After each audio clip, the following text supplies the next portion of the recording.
Today we're taking a look at these NCAAF matches, which are happening on Saturday, September 17, 2022, and giving you match breakdowns, betting tips and predictions in general on these games. Welcome back to High Stakes, let's get straight into it. Also, don't forget to subscribe to get notified as soon as we release these sport prediction videos, and if you would like more betting tips and predictions, then check out our Patreon in the link down below. Our new Patreon is a way for us to help you improve your chances of making more money. Multiple plans are available for each and every one of you. You can get 30 extra betting picks all the way up to 360 extra betting picks per month. Stop wasting hours of your time searching for bad betting picks that ends up costing you a lot of money. Join the High Stakes Patreon now and get the best betting picks. Going back to our video, we will give you 2 betting picks for each game, a team pick and a total pick based on facts and detailed explanation. So make sure to watch our videos till the end so you don't miss any of our picks. BYU vs Oregon. Narratives and recency bias can sometimes drive lines and create value. That is what I believe we are seeing here in this matchup of top 25 opponents. Oregon, who started the season ranked 11th in the AP Top 25 poll, was dropped from the rankings after being skull-dragged by Georgia in the opener 49-3. But that game says a lot more about how great Georgia is than necessarily how bad Oregon may be.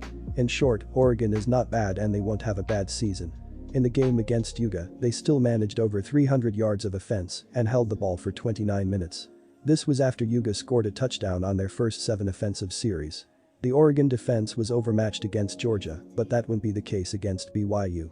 Noah Sewell is one of the best linebackers in the country, and his defense is every bit as good as the Baylor defense that held the Cougars to 20 points in regulation last week. Speaking of last week, the BYU win as underdogs, in double overtime, in Provo, has many touting this young team. But much like we with the Florida-Utah game in Week 1, if Utah scores a touchdown in the final seconds of the game and wins, Florida isn't posted as a touchdown favorite in Week 2 against Kentucky. If Baylor had won in overtime, BYU would likely be a touchdown underdog in this game, which is where the look-ahead line was originally posted. That tells me there's value with Oregon only laying 4 points. Statistically, these teams look very similar. But it's hard to get a real accurate picture of Oregon yet, at least statistically, because of the lopsided nature of their first 2 games. Oregon is the more talented team, but I don't want to underscore BYU quarterback Jaren Hall and how good he can be. Oregon's Bo Nix has been a mixed bag his entire collegiate career, and he will need to play a great game for his team to win. Is this a letdown spot for the Cougars?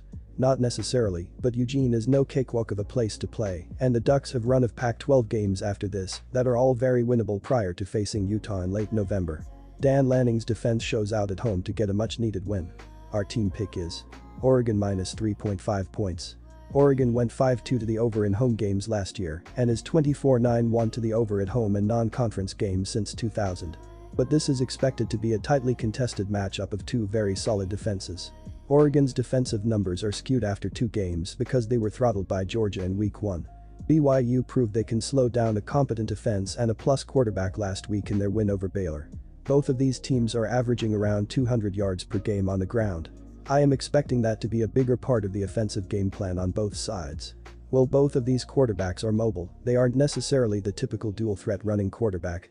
Both Bo Nix of Oregon and Jaren Hall of BYU had dramatically lower passing numbers against their top 25 opponents, and I believe both of these defenses can limit the opposition in the passing game, both from a yardage and completion percentage standpoint. It may come down to which quarterback plays a cleaner game in the end and avoids turnovers.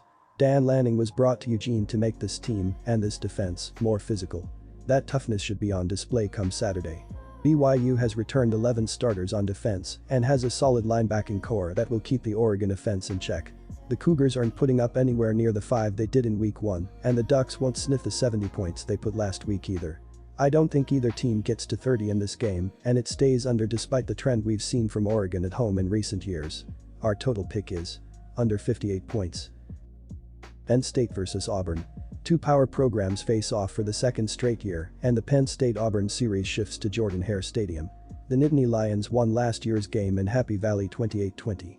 Lions quarterback Sean Clifford is off to an impressive start, throwing for just under 500 yards and 5 touchdowns in his first 2 games, including a win over Purdue. Penn State looks like they've got a ground attack forming, which was something they struggled with last year. Nicholas Singleton had a huge against Ohio, but did struggle in the season opener against the Purdue Boilermakers. He will see a tough front for the Auburn Tigers, who are allowing just 64 yards per game rushing by opponents. Auburn's run game will counter with Tank Bigsby, who is averaging 6.8 yards per rush, but the Nittany Lions have a stout run defense that should be able to limit his success. The decided edge at quarterback is with Penn State. Auburn's TJ Finley has just 1 touchdown to 3 interceptions on the year so far, which is part of the reason the Tigers have a -4 turnover differential against 2 non-Power 5 opponents. But how well can the Nittany Lions protect Clifford in this game? The offensive line lost 3 starters and will face a stout linebacker core led by Derek Hall and his 9 sacks from last year. The tempo will be slow and points should be hard to come by, but Penn State should make enough plays on offense to cover this short number, even on the road in a tough place like Jordan-Hare. Auburn's offense doesn't impress me enough to back them even with the points. Our team pick is Penn State -3 points. Last year, it was a 28-20 final in favor of Penn State in Happy Valley. That total landed on 53. This one opened at 49.5 and is dropping. Both of these teams like to run the ball, especially Auburn. Both of these teams stop the run very well. Will both coaches be content to punt the ball away and play defense, or will they try to mix things up? If they do, the edge goes to Penn State at quarterback with super senior Sean Clifford over Auburn's TJ Finley. But still, both quarterbacks are completing less than 65% of their passes, which means this game could be filled with a lot of punts. I don't see Auburn getting to 24 points in this game, especially considering they only scored 24 points last time out against San Jose State. Strange things happen at Jordan-Hare, but that doesn't mean they equate to more points. Even though key numbers aren't as important in college football, 27-20 seems like a very viable final score. I'll stay under the 47.5 points. Vanderbilt vs Northern Illinois. A rare matchup where we have an SEC team take on a MAC team on their home field. The Vanderbilt Commodores take on the Northern Illinois Huskies in DeKalb, Illinois. The Huskies begin their back-to-back SEC matchups this Saturday at home against a team that has concerns about the quarterback position. Vanderbilt had scoring issues early against Wake Forest, which led to head coach Clark Lee changing quarterbacks during the game. Starting quarterback Mike Wright completed 8 passes for 35 yards with an interception. Wright had productive stats against Elon and Hawaii, but those 2 opponents are both underwhelming in talent. Now the Vanderbilt quarterback has to face a veteran defense coming off a MAC championship last year. Will this be a look-ahead game for the Commodores as they begin SEC play next week? Northern Illinois has a great opportunity this Saturday at Husky Stadium, having one of the worst SEC teams on their home field. The Huskies have met the Commodores in 2019 and Thomas Hammock's first year as head coach for the Huskies. Vanderbilt won that matchup 24-18 as a 7.5-point favorite. The betting line is now favoring the Huskies, as they are a small favorite at home. Northern Illinois is returning 18 starters for both sides of the ball, led by fifth-year quarterback Rocky Lombardi. The Huskies' offensive line, the best in the MAC conference, should be able to hold their own against a defense that is last in almost every defensive category in the SEC. Commodores are the public betting favorite in this matchup because of the SEC label. The Huskies have the veteran team to pull off a win against an inferior SEC team this week. Northern Illinois is 6-1 at TS versus a team with a winning record, which shows that they cover spreads against better opponents. I will take the Huskies to cover the spread. Our team pick is Northern Illinois -2.5 points. Northern Illinois and Vanderbilt have a lot to prove this Saturday at Husky Stadium. Vanderbilt needs to prove that last week's offensive problems won't carry them into the season. Northern Illinois is looking to prove that they can win against an SEC school. The last time these schools played, they combined for 42 points. Based on the total for this game, I expect a lot of scoring from both teams. The Commodores average 43 points a game despite having scoring issues last week against Wake Forest.